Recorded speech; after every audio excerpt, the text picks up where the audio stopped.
Stock market में successful होने के लिए सिर्फ सही स्टॉक्स चुनना ही काफ़ी नहीं होता है। असली फ़र्क बनता है आपकी हैबिट्स, आपका डिसिप्लिन और आपकी लॉन्ग टर्म थिंकिंग। कई लोग मार्केट में आते हैं, कुछ साल में गायब हो जाते हैं और कुछ लोग धीरे धीरे शांत तरीके से बिना शोर शराबे के बड़ी वेल्थ बना लेते हैं।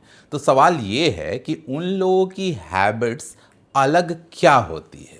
आज की इस वीडियो में हम बात करेंगे 9 ऐसे पावरफुल मनी हैबिट्स के बारे में जो लॉन्ग टर्म वेल्थ बिल्ड करने में सबसे ज़्यादा मदद कर सकती है। और ख़ास बात यह है कि ये हैबिट सिंपल है लेकिन इम्पैक्ट इसका बहुत बड़ा होता है आपकी पूरी वेल्थ क्रिएटिंग जर्नी में। दोस्तों, मेरा नाम है सौरभ सुमन और मैं हूं आपका पर्सनल वेल्थ गाइड और आप देख रहे हैं मेरा चैनल इन्वेस्टिंग विद सौरभ।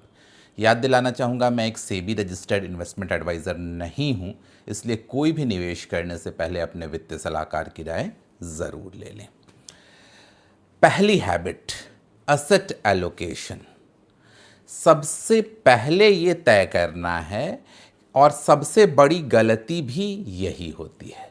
लोग सबसे पहले स्टॉक्स ढूंढना शुरू कर देते हैं या मुझसे ही लोग अलग अलग लोग पूछते हैं जब मिलते हैं कि मुझे 2-4 अच्छे स्टॉक्स बता दो, और बाद में सोचते हैं कि कितना इन्वेस्ट करना है, कितना स्टॉक्स में इन्वेस्ट करना है, कितना बाकी एसेट्स में इन्वेस्ट करना है। लेकिन एक स्मार्ट इन्वेस्टर पहले ये डिसाइड करता है कि उसे कितना अमाउंट अपने टोटल एसेट का इक्विटी में करना है, कितना डेट में या फिक्स डिपॉजिट में करना है, कितना गोल्ड में करना है, कितना कैश में रखना है हमेशा पास में, और इसी को कहते हैं हम एसेट एलोकेशन। फॉर एग्जांपल 60% कोई डिसाइड करेगा, ये हर आदमी के लिए अलग अलग हो सकता है कि 60% हमें इक्विटी में रखना है, 20% डेट में रखना है, 10% गोल्ड में रखना है, या 10% पोर्टफोलियो का हमेशा ही अपने पास कैश के फॉर्म में रखना है। जब एलोकेशन क्लियर होता है तो मार्केट क्रैश में आपको पैनिक नहीं होगा। आपको पता होता है कि अब इक्विटी का पोर्टफोलियो आपको इक्विटी एलोकेशन बढ़ाना है या लिक्विडेट करके कैश में रखना है। और सबसे बड़ी बात यह है कि आपके इमोशनल डिसीजंस कम हो जाते हैं अगर आपने प्रॉपर एसेट एलोकेशन फॉलो किया है। आपके डिसीजंस डिसिप्लिन्ड हो जाते हैं, रूल बेस्ड हो जाते हैं, और लॉन्ग टर्म में वेल्थ का फाउंडेशन यहीं से शुरू होता है। इसलिए अगर आप अपने पोर्टफोलियो मेकिंग की शुरुआत कर रहे हैं तो सबसे पहले आप अपना एसेट एलोकेशन डिसाइड करो। सिर्फ 2-4 स्टॉक खरीद लेने से आपकी वेल्थ नहीं बनेगी। आपको एक प्रॉपर डिफाइंड पोर्टफोलियो चाहिए जिसमें सारे दाल चावल सब्जी चटनी सलाद सब कुछ चाहिए, जो कि अगर एक चीज़ स्वाद बिगाड़े तो दूसरी चीज़ उसको कॉम्पेंसेट कर दे। बिल्कुल पोर्टफोलियो एक थाली की तरह है। तो आपको ये चीज़ समझनी होगी। सिर्फ एक चीज़ पे अगर आप फोकस करेंगे तो आप फ्रस्ट्रेट कर जाएंगे। पहला हैबिट जो मैंने बताया कि you have to strictly follow asset allocation. दूसरी चीज़, कॉम्प्लिकेट नहीं करना है। इन्वेस्टमेंट बहुत सिंपल है दोस्त, कुछ चंद रूल्स हैं और थोड़ी सी अपनी सेल्फ कंट्रोल है, आप पैसा बना लेंगे। इसको कॉम्प्लिकेट मत करो। ज़्यादा चीज़ों की ज़रूरत नहीं है आपके पोर्टफोलियो में। ज़्यादा स्टॉक्स का मतलब ज़्यादा कन्फ्यूज़न। कई लोग 30, 40, 50 स्टॉक्स खरीद लेते हैं और ट्रैक नहीं कर पाते हैं। स्मार्ट इन्वेस्टर क्या करता है? Simple portfolio, limited number of holdings और उसकी लॉन्ग टर्म होल्डिंग्स। और कई एक्सपीरियंस्ड इन्वेस्टर्स का पोर्टफोलियो का बड़ा हिस्सा स्ट्रेंजली इंडेक्स फंड या लार्ज कंपनीज का होता है। क्यों? क्योंकि वेल्थ बनती है कंसिस्टेंसी से, कॉम्प्लेक्सिटी से नहीं। सिंपल इन्वेस्टिंग मतलब आपका स्ट्रेस कम और स्टेडी कंपाउंडिंग। ये बड़े बड़े इन्वेस्टर्स क्यों लार्ज कैप में भी ज़्यादा फोकस रखते हैं? क्योंकि इससे सिंप्लिसिटी आई, ग्रोथ पक्का है, इंडिया बढ़ेगा, आपकी पोर्टफोलियो भी बढ़ेगी। दोस्तों, इस बारे में एक बड़ा अच्छा वीडियो मैं लाने वाला हूं, जल्दी ही लाऊंगा, कि आपको क्यों स्टॉक मार्केट का पार्ट बनना चाहिए। You have to be always bullish about India. India grow करेगा, आपका पोर्टफोलियो भी ग्रो करेगा, और अगर इस ग्रोथ स्टोरी का हम हिस्सा नहीं बनेंगे तो हम पीछे रह जाएंगे। मुझे बार बार एक इंटरव्यू याद आता है श्री राकेश झुनझुनवाला जी का, जो उन्होंने प्रभु चावला को दिया था कोविड के दौरान। शायद आप लोगों ने किसी ने देखा हो। वो बार बार हमेशा पहले भी यही कहा करते थे कि you can't be bearish on India. India पे आपको बुलिश होना ही पड़ेगा अगर आपको पैसे बनाने हैं। और इंडिया पे बुलिश होने का मतलब ये इंडिया का स्टॉक मार्केट ग्रो करेगा, लॉन्ग टर्म में ग्रो करेगा। ये प्राइमरी प्रिंसिपल होना चाहिए आपकी इन्वेस्टमेंट हाइपोथेसिस में। अगर इस पे आपको शक है कि इंडिया का स्टॉक मार्केट लॉन्ग टर्म में ग्रो नहीं करेगा तो फिर आप स्टॉक मार्केट छोड़ दो। लेकिन अगर आप इस प्रिंसिपल को अच्छे से समझते हो और इस पे विश्वास करते हो कि लॉन्ग टर्म में इंडिया ग्रो करेगी और इंडियन स्टॉक मार्केट ग्रो करेगा, तो फिर चीज़ें आपके लिए बहुत सिंपल हैं कि आपको करना क्या है। लेकिन पहला स्टेप आप यही डिसाइड कर लो कि आप क्या सोचते हो, इंडिया ग्रो करेगा या इंडिया ग्रो नहीं करेगा, रिसेशन वाले फेज में हमेशा रहेगा। और depending upon that decide whether you have to enter stock market और नॉट। चलिए तीसरी हैबिट की बात करते हैं। बियर मार्केट में कभी भी सेल नहीं करना है। अगर आप स्टॉक मार्केट में आए तो ये रूल बना लो कि अगर क्रैश वाला फेज चल रहा है, बियर मार्केट है, मार्केट गिरा हुआ है, तो आपको कभी भी नहीं सेल करना है। सबसे बड़ी गलती जो हमारा इन्वेस्टर करता है इस इन्वेस्टमेंट जर्नी में कि डर में सेल करना शुरू करता है। जब मार्केट गिरता है तो हेडलाइंस डराती हैं, global crisis, recession, war, crash predictions, और मार्केट में चारों तरफ पैनिक ही पैनिक, और इसमें डर कर हमारा इन्वेस्टर स्टॉक्स सेल कर देता है। लेकिन हिस्ट्री क्या बताती है? हर क्रैश के बाद रिकवरी आती है। जो इन्वेस्टर्स गिरावट में सेल करता है वो रिकवरी को मिस कर देता है, और जो पेशेंस रखता है वो वेल्थ बनाता है। बियर मार्केट खतरा नहीं है, एक बहुत बड़ी अपॉर्चुनिटी होती है। आपको ज़रूरत है इस अपॉर्चुनिटी को समझने की, पेशेंस रखने की, और इस दौरान इन्वेस्ट करने के अपनी वेल्थ जर्नी को बढ़ाने की। चौथी हैबिट जो हमारा इन्वेस्टर करता है, पेशेंस सबसे बड़ा कॉम्पिटिटिव एडवांटेज होता है। मार्केट में इंटेलिजेंस की ज़्यादा ज़रूरत नहीं है। आपने बहुत लोगों को ऐसा देखा होगा जो ज़्यादा पढ़े लिखे नहीं हैं, फिर भी वो स्टॉक मार्केट से बहुत पैसा कमा लेते हैं। क्यों? पेशेंस हैं, और वो इस मार्केट के साइकिल को, मार्केट के चाल को समझ चुके हैं। तो सबसे ज़्यादा ज़रूरी है पेशेंस। शॉर्ट टर्म में मार्केट अनप्रेडिक्टेबल है, लेकिन लॉन्ग टर्म में कंपाउंडिंग पावरफुल है। वेल्थ कैसे बनती है? Simple, long term holding, compounding, आपका डिसिप्लिन और पेशेंस। लेकिन इन्वेस्टर क्या करते हैं? जल्दी बाई जल्दी सेल, और बार बार कभी ये शेयर बेचेंगे, कभी वो खरीदेंगे, कभी इस फंड में स्विच करेंगे, और रिटर्न्स उनके कम हो जाते हैं।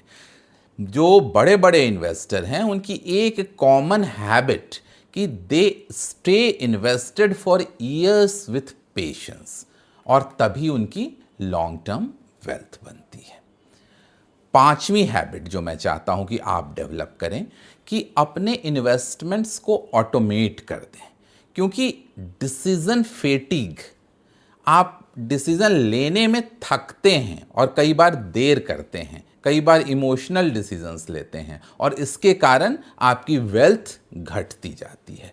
हर महीने आप ये मत सोचते रहो कि इन्वेस्ट करना है या नहीं करना है, इससे आपकी डिसिप्लिन टूटती है। सॉल्यूशन सिंपल है, ऑटोमेशन यानी SIP, monthly investing, weekly investing, जहाँ तक हो सके, और इसके बाद मार्केट क्रैश फेज में हम छोटा छोटे चंक्स में डालते रहेंगे पैसे। एसआईपी तो हमारा चलता ही रहेगा। ध्यान रहे, एसआईपी म्यूचुअल फंड्स में भी हो सकता है, एसआईपी स्टॉक्स में भी हो सकता है, एसआईपी गोल्ड में भी हो सकता है, अलग अलग एसेट्स में हो सकता है। तो छोटे छोटे मंथली एसआईपीज, वीकली एसआईपीज तो हमारे जा रहे हैं, उसको डिस्टर्ब नहीं करना है, पहली बात ये। और जैसे ही मार्केट में क्रैश वाला फेज आए तो एक क्रैश फंड अलग से रखना है, उससे हमको टॉप अप कर देना है। इतना सिंपल है पूरा प्रोसेस। इससे आपका इमोशनल डिसीजंस कम हो जाएंगे, आपका डिसिप्लिन स्ट्रांग हो जाएगा और लॉन्ग टर्म कंपाउंडिंग भी स्ट्रांग हो जाएगी। और सबसे इंपॉर्टेंट, आप पहले इन्वेस्ट करो फिर खर्च करो। ये माइंडसेट वेल्थ बनाता है।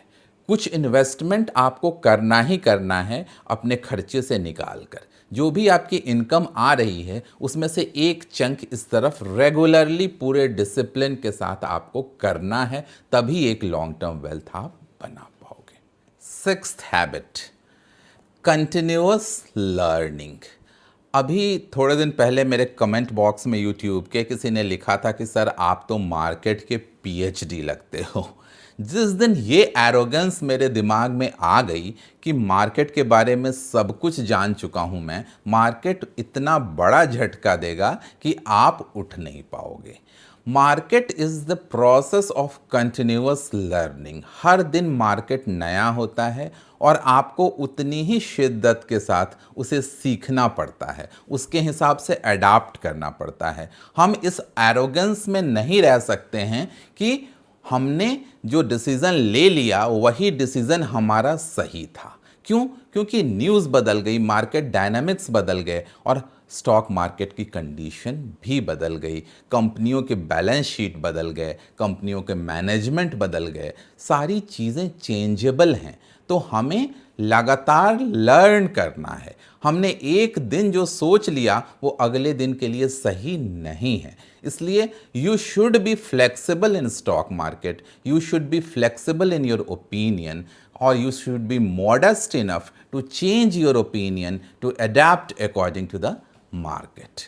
तभी आप पैसा बना पाएंगे। इन्वेस्टर अगर सीखना बंद कर दे तो ग्रोथ भी रुक जाएगी।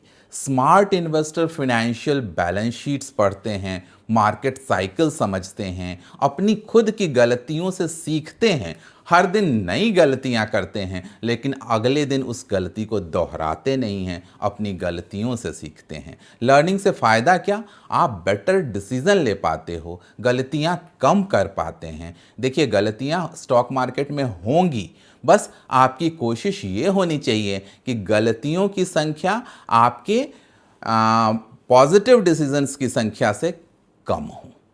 हर बड़े से बड़े इन्वेस्टर्स के पोर्टफोलियो में भी लॉस मेकिंग स्टॉक्स रहते हैं। दैट मीन्स अगर आप अपने आप से ये एक्सपेक्ट कर रहे हैं कि आप 100% डिसीजन अच्छा लेंगे या 100% स्टॉक्स आपके अच्छा करेंगे, तो दोस्त आप फ्रस्ट्रेट होकर एक दिन मार्केट छोड़ देंगे। आपकी कोशिश सिर्फ यही है कि प्रोपोर्शन ज़्यादा हो प्रॉफिट मेकिंग स्टॉक्स का लॉस मेकिंग स्टॉक्स से। तो मार्केट वॉलेटिलिटी में अगर आप ये समझ रहे हैं, हर दिन सीख रहे हैं, हर दिन अपडेटेड हैं, तो आपके अंदर कॉन्फिडेंस बना रहता है और आप लॉन्ग टर्म सर्वाइव कर पाते हैं मार्केट में।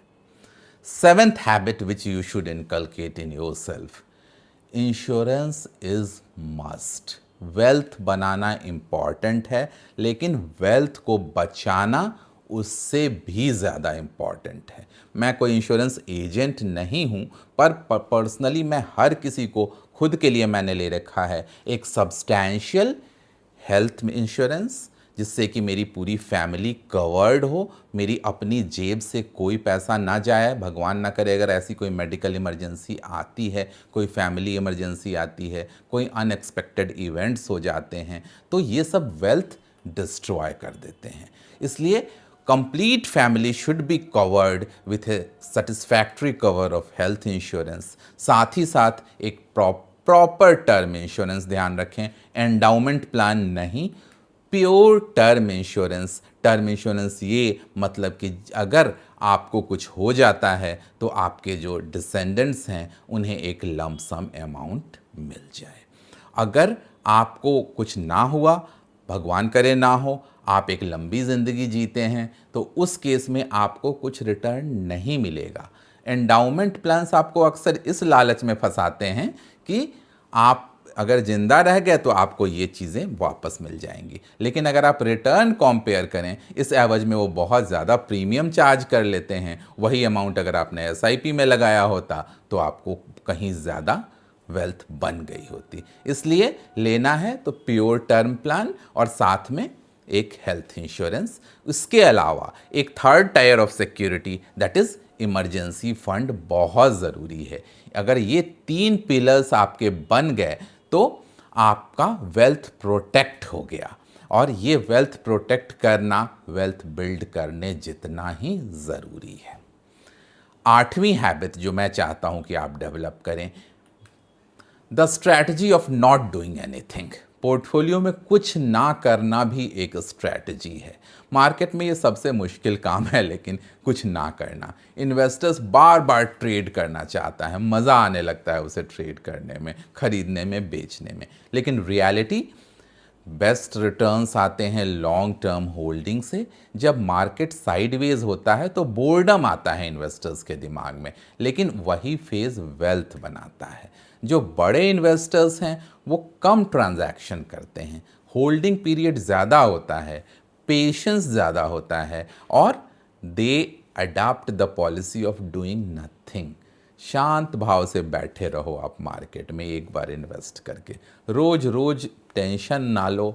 इस उठापटक, ये मार्केट का की फितरत है, ये मार्केट में होती रहेगी। अगर आप भी इससे घबरा के घर में उठापटक करते रहोगे तो कभी वेल्थ नहीं बनेगी।